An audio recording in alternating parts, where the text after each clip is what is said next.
Welcome to 1337. Welcome to the future.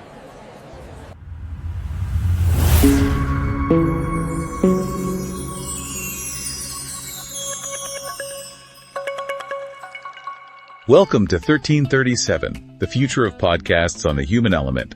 I'm Max, your guide to understanding human behavior. And I'm Sophia, here to explore the depths of the human psyche with you. Well, get ready, because today we're diving deep into some seriously mind-bending stuff.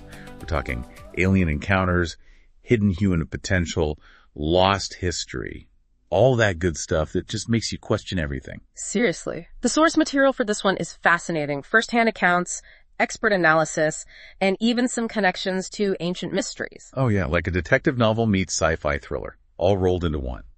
Our main character in this whole thing is Whitley Strieber, author of Communion and The Fourth Mind. And Strieber claims to have had tons of contact with extraterrestrial beings. Not just like, blurry lights in the sky. We're talking full-on close encounters. Exactly. Now, before we go too far down the rabbit hole, though, we do have to acknowledge that, skepticism is totally okay here. Right. We're not asking anyone to believe everything they hear. Of course not. But we do want you to come along with an open mind and consider the evidence. It's kind of like being a juror in a, cosmic court case. But instead of someone's fate, you're deciding what you believe about, reality itself. I love that analogy. So let's rewind back to December 1985. Okay. Strieber wakes up in the middle of the night, totally terrified. He's in a room with beings that he describes as nightmare creatures. Talk about a rude awakening. Right. And at first, he tried to dismiss it as a bad dream, but some things were just way too vivid, too real to ignore. What really got to me was how he described these beings. It wasn't just seeing them, he felt them, interacted with them. This wasn't just a quick glimpse. It was like a full-on multi-sensory experience. And it really makes you wonder, what is real anyway?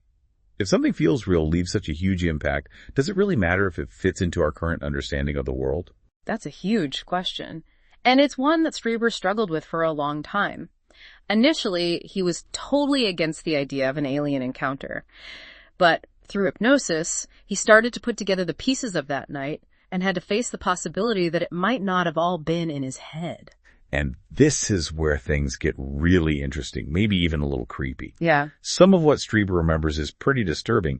Stuff like physical injury, a feeling of being violated. Yeah. This wasn't your friendly E.T. phone home kind of situation at all. Nope. He actually talks about a huge shift in how he saw the world after this. Almost like a veil was lifted, and he couldn't ignore the weirdness that's hiding just beneath the surface of everyday life. Exactly. It's not your typical alien encounter story. And to add another layer here, we also have insights from Nick Pope, a former UFO investigator for the British government.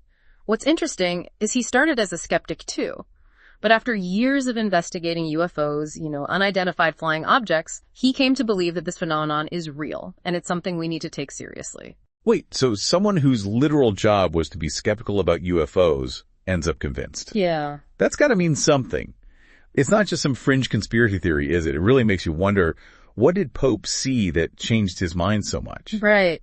And that actually leads us to the idea of disclosure, the potential reveal of all this hidden information about extraterrestrial contact. And Pope actually predicts that disclosure would totally change the game for humanity, impacting everything. I'm talking politics, religion, technology, the economy, the whole 9 yards. Just imagine the total shock to society if we had proof that we're not alone in the universe. It's crazy to think about, right? Yeah. And this is where Strieber's experiences and Pope's analysis start to overlap. Strieber describes these beings as being part of a complex society, even maybe like a galactic federation of super advanced civilizations. Could Earth one day join that kind of community? Yeah. What would that even look like? I'm picturing intergalactic trade routes and alien exchange students. I love that you're thinking about the practical stuff too. It's easy to get lost in the what-ifs, but it's also important to think about what contact could mean for our everyday lives. Oh, totally. But before we get too ahead of ourselves, there's something else Strieber brings up that's really interesting. He thinks humanity might have collective amnesia about our past. He points to all this evidence of advanced ancient civilizations and unexplained ruins around the world. It's a pretty wild idea. He even suggests that we might have been more advanced than we realize, maybe even having abilities like telepathy and levitation. But then something happened, some traumatic event way back in our history that wiped out all that knowledge and left us with a messed up understanding of who we really are. Whoa. That's a lot to take in. So we've got potential alien contact, maybe a galactic federation, and now we're talking about collective amnesia and lost human abilities. This is getting intense. Yeah, no kidding. And it gets even more intriguing. Strieber actually connects this whole amnesia thing to a specific event, the Younger Dryas impact. Okay, I have to admit, I don't know much about that. What exactly was the Younger Dryas impact? Well, it was this massive event that happened around 12,000 BC, maybe caused by a comet or asteroid hitting Earth, and there's actually scientific evidence that supports this theory, like a distinct layer of black matter found all over North America and these weird geological formations called Carolina Bays. So this was a real event, not just a myth. And Strieber thinks this impact devastated Earth, potentially wiping out an advanced civilization that came way before our current understanding of history. Yeah, that's his theory. That's a pretty big claim. It is, but think about what that could mean. What if our ancestors, totally traumatized by this huge disaster, saw extraterrestrials and thought they were gods? Could that explain why there are so many ancient myths and flood stories from all these different cultures? It makes you wonder if we've been looking at our history the wrong way this whole time. Wow, this is blowing my mind. So we've got aliens, government investigations, ancient mysteries, a catastrophic event, and now we're questioning the very foundation of our history.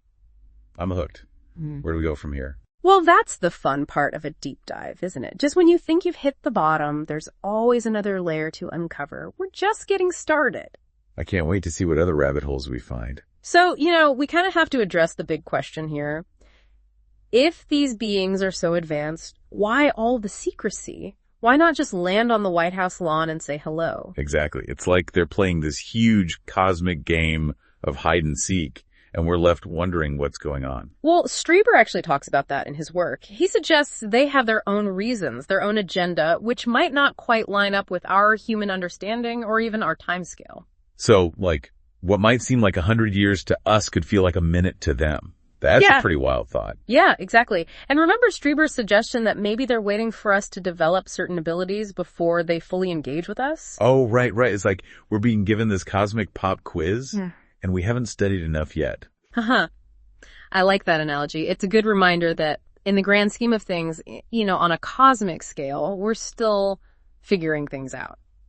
And speaking of figuring things out, there's another interesting idea Strieber brings up in The Fourth Mind, this idea of objective love. Okay, now I'm all for love, but objective love.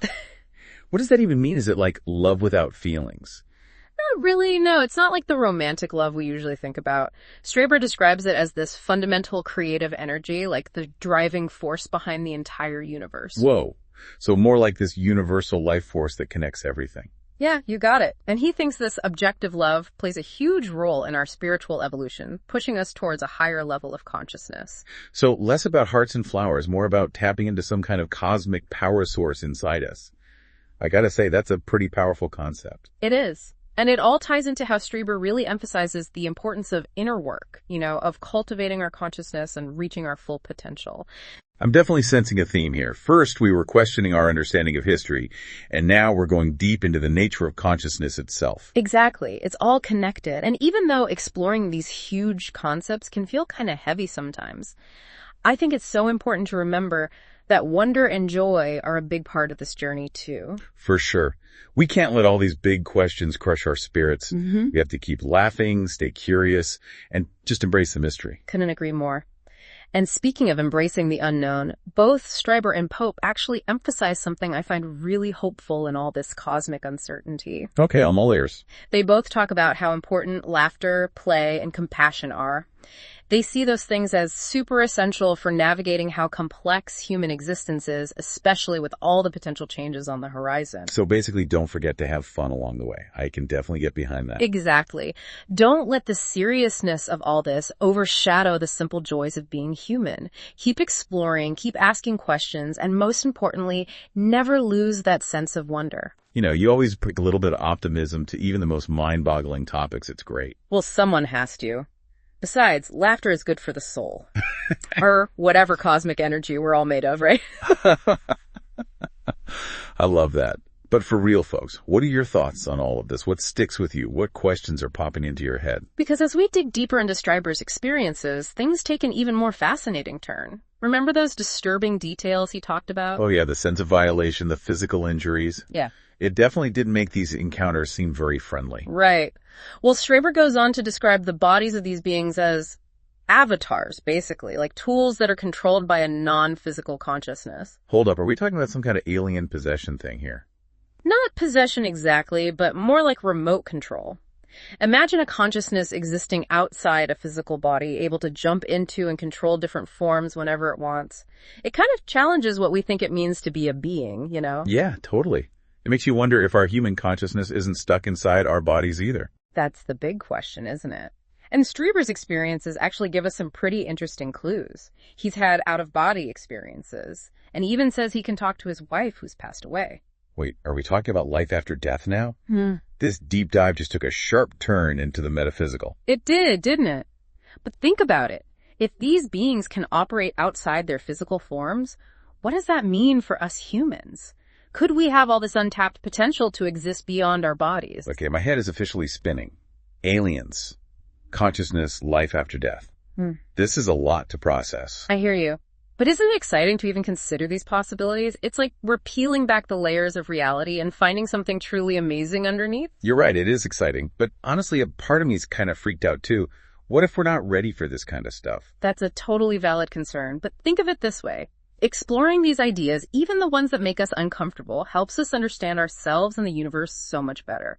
We might not have all the answers right now, but the journey itself is worth it, you know? You always have a way of bringing things back to the positive side. I appreciate that. So, where do we go from here? How do we even begin to fit these mind-blowing concepts into our everyday lives? That's a great question, and it's something we'll keep exploring as we delve deeper into what Strieber and Pope have to say. I'm ready for more. Let's keep diving in. You know, it's like we're standing right at the edge of this rabbit hole, just peering into the unknown. Part of me wants to jump right in, but the other part is holding back. Like, am I really ready for what's down there? I think that's a pretty normal reaction, you know, when you come across ideas that totally challenge everything you thought you knew about reality. Yeah. But that's also what makes this so exciting. We're going beyond the stuff we're comfortable with and exploring those edges of what we understand as humans. Right. It's like we're these pioneers setting off into totally uncharted territory.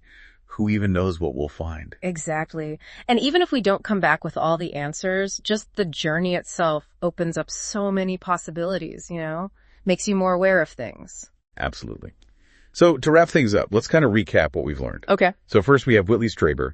He's claiming all this contact with extraterrestrials, and he describes these encounters as, well, pretty profound, but also disturbing. He suggests they've got their reasons for staying hidden, maybe even waiting for humanity to, like, evolve before they fully show themselves. Right. And then we have Nick Pope, a former UFO investigator, someone who worked for the government. He basically makes a whole idea that UFOs are real, something we need to pay attention to, a lot more believable. And he even says that disclosure, if it happens, would have a huge impact on our whole society. And we can't forget about Strieber's idea that humans might have collective amnesia about our past, that maybe there were these advanced civilizations that we've just forgotten about, and maybe we have all these hidden abilities in our DNA, just waiting to be unlocked. Oh yeah, and there's the younger dryas impact too. Strieber connects that event to this whole amnesia thing, even suggesting it could be why our ancestors thought extraterrestrials were gods. Wow, that's a lot to think about. So what does it all mean? Are we about to experience this huge cosmic awakening? Or are we just letting our imaginations run wild? Honestly, I don't think there's just one answer, but I think that's what makes it so cool. These ideas encourage us to ask questions, to explore, and to expand how we see ourselves and the universe.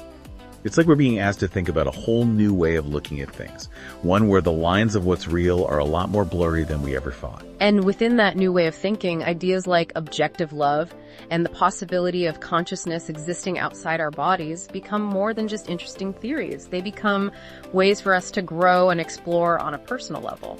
It's definitely a little intimidating, but it's also super inspiring. It's like we're being challenged to really step into our full potential, both as individuals and as a species. Exactly. And remember, even with all these big questions and mind-blowing possibilities, both Strieber and Pope say that things like joy, play, and compassion are still super important. So we're heading into this uncharted territory, but we shouldn't forget to have fun along the way. Exactly. Keep laughing, keep that curiosity alive, and never ever lose your sense of wonder. Well said. Yeah. If this deep dive has sparked your curiosity and you want to explore more mind-expanding topics, make sure to visit us at 1337podcast.com. You'll find a whole bunch of fascinating stuff there. Thanks for joining us on this wild ride into the unknown. Until next time. Strength and honor. I am Spartacus. Thanks for watching. Tap into 1337podcast.com.